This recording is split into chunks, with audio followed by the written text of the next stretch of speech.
கணவன் சொல்லை மனைவி கேட்டு மனைவி சொல்லை கணவன் கேட்டும் வாழ்ந்து வராங்க. சரி. உங்க வீட்ல எல்லாம் எப்படியோ? நம்ம வீட்டுல எப்படி இருக்கலாமோ இருக்கு. இருக்கும். முத்தாரமா தான் வரம் தரணும் அதுக்கு. இன்னும் யாரும் சொல்ல யாரும் ஒட்டு கேட்கல. ஆம்பர முடிய பார்த்தே நான் நினைச்சேன்.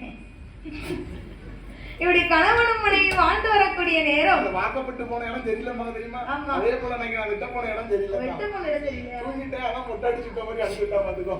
சரி.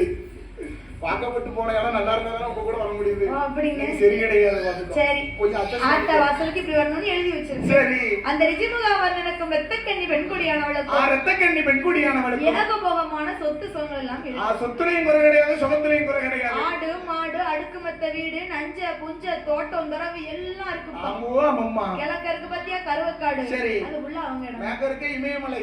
அது ஊரா அவங்க பேர்ல தான் இருக்கு. சொல்லி போட்டா கிடக்கு. சரி. இவ்வளவெல்லாம் சொத்து சுகங்கள் எல்லாம் இருந்தோ சொத்து சுகம் எல்லாம் இருந்தோ தீராத ஒரே ஒரு கவலை என்று சொன்னால் அது என்ன கவலையம்மா? சொத்து இருந்தோ சுகம் இருந்தோ சொத்தை ஆளவில்லை இல்லை. சொத்து இருந்தோ சுகம் இருந்தோ சொத்தை ஆளவில்லை இல்லை. மண் இருந்தோ மனை இருந்தோ மணலை செல்வம் இல்லை ஐயா. மண் இருந்தோ மனை இருந்தோ மணலை ஆளவில்லை இல்லை. பொன்னிருந்தோ பொருள் இருந்தோ பொன்னிருந்தோ பொருள் இருந்தோ அந்த பொன்னையாள பிள்ளை இல்லை. பொண்ணு இருந்தோ பொருள் இருந்தோ பொண்ணு இருந்தோ பொருள் இருந்தோ பொன்னையாள பிள்ளை இல்லை.